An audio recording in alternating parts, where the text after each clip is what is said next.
Overhaul, a live look at the White House, the time in the nation's capital, 6:08.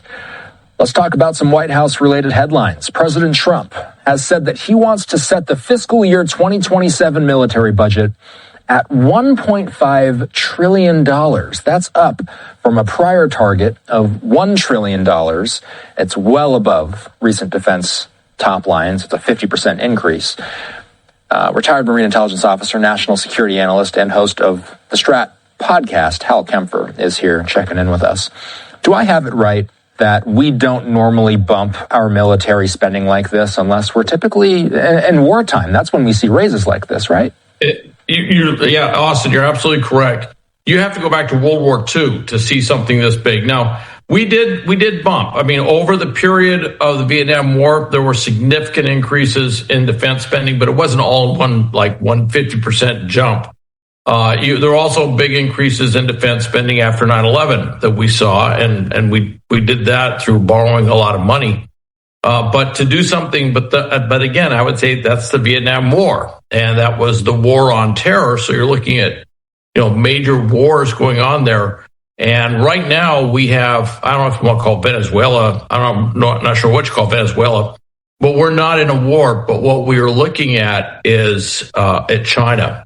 And certainly China has made it very clear that they will be ready. And I think everyone has assessed they will be ready to do some major military operation in the South China Sea, probably aimed against Taiwan, no later than 2027. So if we're going to get ready for this, now's the time to do it. But then there's also some other things like Golden Dome and the Trump-class battleships that they're trying to figure out how to pay for. We have been hearing from supporters and detractors from this idea. Supporters are framing this as being necessary for troubled and dangerous times. Hal, from your perspective, what's the clearest strategic case? You're a strategy guy, after all. What's the clearest strategic case for a one-year move to $1.5 trillion? The biggest one, Golden Dome. We talked about that on the air. There was a $25 billion allocated in the current defense budget for it, which seems like a lot, but they're talking Golden Dome may cost, I've heard estimates up to $500 billion, and there's your $500 billion right there, which is that 50% increase. That would be it. Now, you're not going to be able to spend all that money in one fell swoop, like in one fiscal year.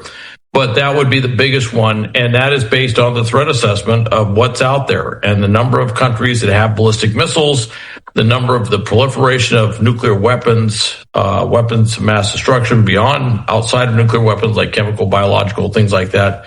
That would be the other one. The other one is this Trump-class battleship. That was not in anybody's budget. That was something that kind of caught everyone a little bit by surprise. To put it out in the time frame they're talking about, they're going to have to spend a lot of money to develop it, get it out there, field it, or put it out in the water, and it's going to take a long time to get all that done. And they're going to compress the testing down. That's all very expensive. So those are the two biggest end items that I see. But I don't rule out the B-21 Raider. They may want to increase production on that as well. If you can, expand on what the U.S.'s adversaries are doing. Are they increasing their defense budgets?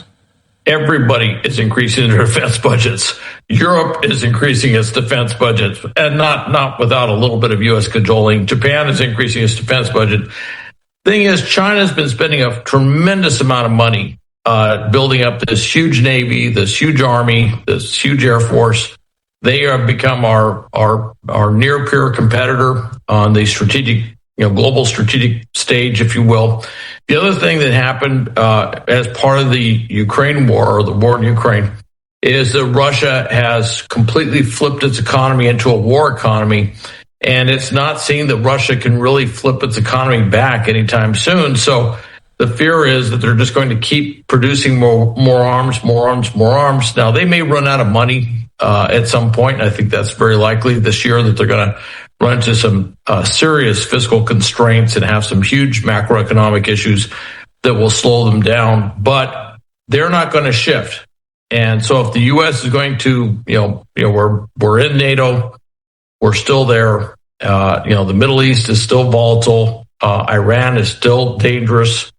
And we're looking at a possible a huge war in the Pacific, that's why you see a justification for a huge increase in spending now. Better now, unlike in World War II, where we were able to marshal the power of industry over a period of time to get to that production level. We don't have any ramp up time. Problem is, when the wars happen now, as they sometimes say, it's a come as you are party, and you got to be ready. Hal Kemper here with us.